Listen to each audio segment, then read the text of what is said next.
আসসালামু আলাইকুম viewers, welcome back to my channel. আজকের রেসিপি হচ্ছে বাদামের একটি মজাদার বরফি।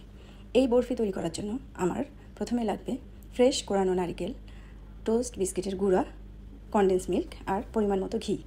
এই কয়েকটি উপকরণ দিয়ে আমি আজকের এই রেসিপিটি করব। খুবই মজাদার, এটা অবশ্যই আপনারা আপনাদের বাসায় তৈরি করে দেখবেন। ঘরে থাকা উপকরণগুলো দিয়েই এই রেসিপিটি করা যায়। তো আমি এখানে একটি ফ্রাই প্যানে পরিমাণ মতো ঘি দিয়ে নিয়েছি। তারপর আমি কোরানো নারকেলগুলোকে একটু ভেজে নিচ্ছি হালকা ব্রাউন করে, যেমনটা ভিডিওতে দেখা যাচ্ছে। আর এখানে আমি বাদাম নিয়েছি, চীনা বাদাম, যেটা বাজারে কিনতে পাওয়া যায়, আমরা খাই সব সময়। সেই বাদামটাকে আমি গ্রাইন্ডারে গ্রাইন্ড করে নিয়েছি 1 কাপ পরিমাণ, মেজারমেন্ট কাপের 1 কাপ পরিমাণ। আর টোস্ট বিস্কিট চিনি ছাড়া যেটা পাওয়া যায় বাজারে প্যাকেটে, সেই বিস্কিটটাকে আমি গ্রাইন্ডারে গ্রাইন্ড করে নিয়েছি মেজারমেন্ট কাপের 1 কাপ। আর কনডেন্স মিল্ক দিয়েছি একটা ক্যানের পুরোটাই, পরে লাগলে আমি আবার অ্যাড করব। এখন এই সবগুলো উপকরণকে আমি খুব ভালো করে মিক্স করে ফ্রাই প্যানে ভেজে নেব। চুলার জালটা খুব কমিয়ে দিয়ে নিব, যাতে করে এটা লেগে না যায়।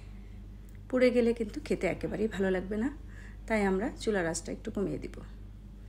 এই রেসিপিটি আমরা যে কোনো সময় তৈরি করতে পারি, যেমন শবে বরাতে করতে পারি। আমি আমার ঈদের সময় টেবিলে রেখেছিলাম এই রেসিপিটি, এবং সবাই খুব মজা করে খেয়েছে এবং খুব প্রশংসা করেছে। আর আপনাদের যখন খেতে ইচ্ছে করবে নারকেলের কোনো আইটেম, এটা কিন্তু করে মাস্ট খাবেন, আশা করছি ভালো লাগবে। অল্প আছে সবগুলো উপকরণ একসাথে করে আস্তে আস্তে আমরা ভেজে নেব। আর আমি আর একটু ঘি অ্যাড করেছিলাম, যদি ঘিয়ের প্রয়োজন হয় তাহলে আমরা আরও কিছুটা ঘি অ্যাড করব। এখানে আমার প্রায় 1 কাপের মতো ঘি লেগেছে, কারণ আমরা যখন দেখব যে কড়াইতে লেগে যাচ্ছে তখন আমরা একটু ঘি অ্যাড করে নিব। আর আমি বাইন্ডিংসের জন্য আর একটু কনডেন্স মিল্ক দিয়ে দিচ্ছি। এই তো অনেকটা আমার হয়ে গিয়েছে। যখন দেখবেন কড়াই থেকে উঠে আসছে তখনই বুঝতে হবে যে আমার হালুয়াটা হয়ে গিয়েছে। এই পর্যায়ে আমি আর একটু সময় নিয়ে ভেজে নেব।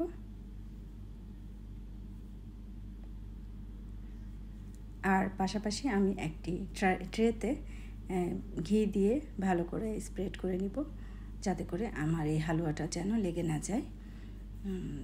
তারপর আমি এই যে ট্রেটাতে হালুয়া ঢেলে নিলাম, ঢেলে একটা স্প্যাচুলা দিয়ে ট্যাপ ট্যাপ করে নিয়েছি।